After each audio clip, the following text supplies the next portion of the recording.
صورت و شکل بنی، جسم بنا، وغیرہ وغیرہ، یہ سب تفصیلات ہیں۔ لیکن نور مبارک سرکار کا سب سے پہلے بنایا گیا، اس کے بعد اللہ تبارک و تعالیٰ نے حضور پاک صلی اللہ علیہ وسلم کے فرمایا کہ حضرت آدم علیہ السلام کے جسم بنانے سے پہلے، یعنی آپ کی مٹی کا پتلا بنانے سے پہلے 14,000 سال پہلے اللہ تبارک و تعالیٰ نے حضور پاک صلی اللہ علیہ وسلم کا نورانی جسم پاک بنایا۔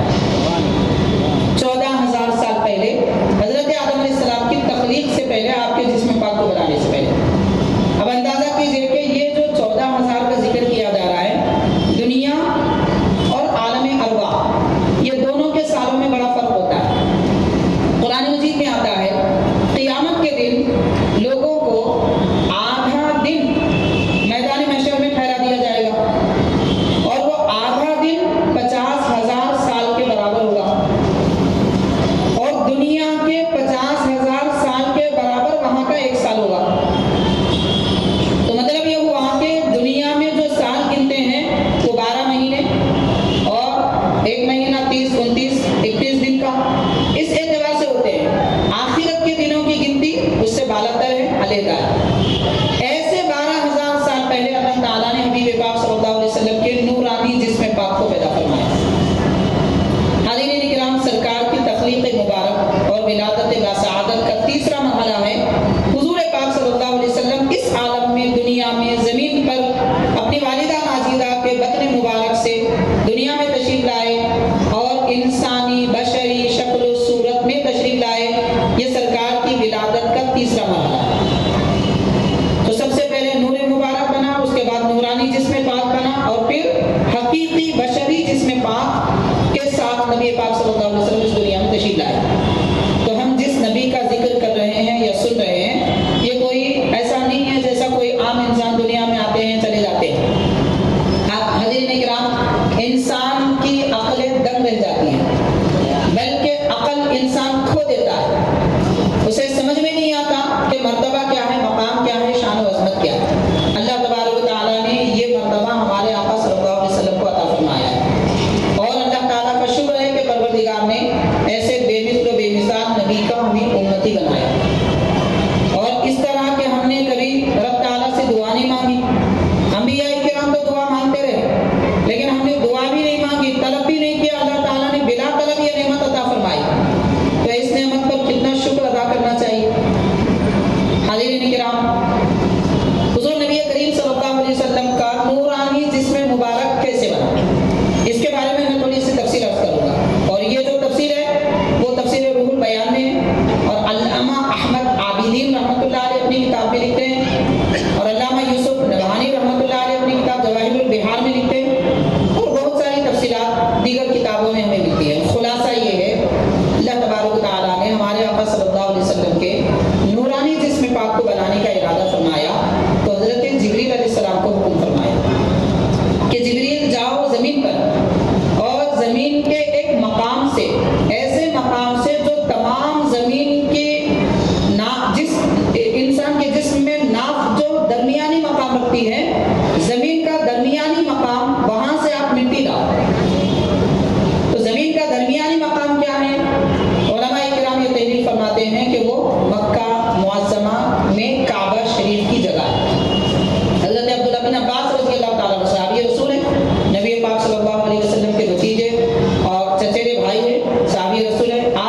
خاصیت ہے۔ اللہ تعالیٰ نے ہر ایک کو ایک قانون بنایا اور نبی پاک صلی اللہ علیہ وسلم کے لیے آپ کی عظمت اور شان کے مطابق رب نے جیسا چاہا ویسا فرمایا۔ ایک بات۔ دوسری بات یہ ہے، یہاں علماء اکرام لکھتے ہیں اور خاص طور پر حضرت عبداللہ ابن عباس رضی اللہ تعالیٰ عنہ نے بھی یہ روایت باضابطہ نقل فرمائی کہ نبی پاک صلی اللہ علیہ وسلم کے خانہ کعبہ کی جگہ سے جو مٹی لے کر سرکار کا نورانی جسم پاک بنایا گیا، حضرت نوح علیہ السلام کا جب طوفان آیا تو طوفان نوح کے وقت میں وہ کعبے کی مٹی کا وہ خلاصہ بہتے ہوئے اس مقام پر پہنچا۔ ہمارے استاد محترم حضرت حضرین میں عرض کر رہا تھا، طوفان نوح کے وقت میں جب وہ پانی بہا تو پانی کعبہ شریف کی زمین کا خلاصہ وہ مٹی لے کر مدینہ پاک میں جہاں روضہ اقدس ہے وہاں تک اس مقدس عنصر اور اصل مبارک تینت جس کو کہتے ہیں، ہر آدمی کی ایک تینت ہوتی ہے، یعنی جس مٹی سے وہ آدمی بنتا ہے اسے تینت کہتے ہیں۔ تو سرکار عالم صلی اللہ علیہ وسلم کا عنصر مبارک، تینت مبارک، طوفان نوح کے وقت میں پانی وہاں سے بہا لے جا کر روضہ اقدس کی زمین کے پاس منتقل کر دیا۔ تو خلاصہ کعبے کی زمین سے لیا گیا، اور جب سرکار کا جسم مبارک بنانا ہے، یہ تو نورانی جسم پاک کی بات ہو رہی ہے، جب حقیقی جسم مبارک کی تخلیق کی بات آئی تو پروردگار نے روضہ اقدس جہاں سرکار کا مزار مبارک ہے وہاں کی مٹی سے حضور پاک صلی اللہ علیہ وسلم کا بشری انسانی جسم مبارک پیدا فرمایا۔ تو اس طرح نور مبارک، نورانی جسم مبارک اور بشری جسم مبارک، یہ تینوں کا مجموعہ ذات مصطفیٰ صلی اللہ علیہ وسلم ہے۔ تو حاضرین کرام، اب یہاں ایک اہم ترین بات جو علماء اکرام تحریر فرماتے ہیں اور صحابہ اکرام نے اس کو نقل بھی فرمایا ہے، خاص طور پر صاحب تفسیر روح البیان نے اس کا ذکر فرمایا ہے کہ تمام لوگوں کی جو جسم کی پرورش ہوتی ہے یا اس کی تخلیق ہوتی ہے زمین سے ہی ہوتی ہے، مٹی سے ہی ہوتی ہے، لیکن شیطان زمین پر ہر قدم پر اپنا قدم رکھا ہے، ہر قدم پر سامنے آگے پیچھے آزو بازو، ہر قدم پر شیطان نے اپنا قدم رکھا ہے۔ شیطان کے قدم کے نیچے والی زمین سے جس انسان کو پیدا کیا گیا ان کے اندر نفس امارہ ہوتا ہے۔ نفس امارہ کیا ہے؟ بنیادی طور پر ویسے 7 قسمیں ہیں نفس کی، بنیادی طور پر 3 ہیں، نفس امارہ، نفس ملہمہ اور نفس مطمئنہ۔ نفس مطمئنہ نفس ہوتا کیا ہے؟ دراصل انسان کے دل میں اور انسان کے جسم میں پائی جانے والی ایک کیفیت کا نام نفس ہے۔ ایک کیفیت ہے، گوشت کا ٹکڑا نہیں ہے اور ہڈی کا ٹکڑا نہیں ہے، کوئی اور شے نہیں ہے، بلکہ ایک کیفیت کا نام ہے جو انسان کے جسم میں پایا جاتا ہے۔ تو یہ اپنی کیفیتیں مطلب رنگتیں بدلتا ہے، رنگتیں بدلتا ہے۔ جب وہ پورے طور پر اللہ تعالیٰ کی ذات، اللہ تعالیٰ کے ذکر پر مطمئن ہو جاتا ہے تو اس کو نفس مطمئنہ کہتے ہیں۔ یعنی نفس مطمئنہ میں اللہ تعالیٰ کی ذات سے کبھی بے توجہی نہیں ہوتی، غیر پر کبھی اطمینان نہیں ہوتا، غیر خدا پر کبھی یقین نہیں ہوتا، توجہ اور امید، خوف صرف خالق کائنات کا ہوتا ہے، یہ نفس مطمئنہ ہے۔ اور دوسرا نفس ملہمہ ہوتا ہے۔ نفس ملہمہ انسان کو خیر کی دعوت دیتا ہے، عبادت کی طرف۔ اور تیسرا جو نفس ہے، نفس امارہ ہے، یہ صرف برائی پر اکساتا ہے، اور نفس امارہ شیطان کا دوست ہوتا ہے۔ نفس امارہ اور شیطان کے ذریعے ہی انسان بہکتا ہے۔ تو حاضرین، شیطان کے قدموں کے نیچے والی مٹی سے جس انسان کو بنایا گیا وہ نفس امارہ والے انسان ہیں، وہ سارے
ہے کہ جس ذات کو حاضرین کرام جشن میلاد النبی منعقد کرنے کا مقصد عین یہی ہوتا ہے کہ ہمارا عقیدہ درست ہو اور ہمارا عمل درست ہو.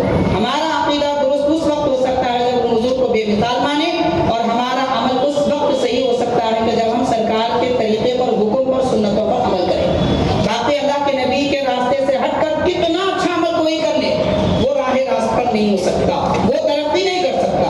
ترقی دنیا و آخرت کے صرف پیارے نبی صلی اللہ علیہ وسلم کی پیروی میں.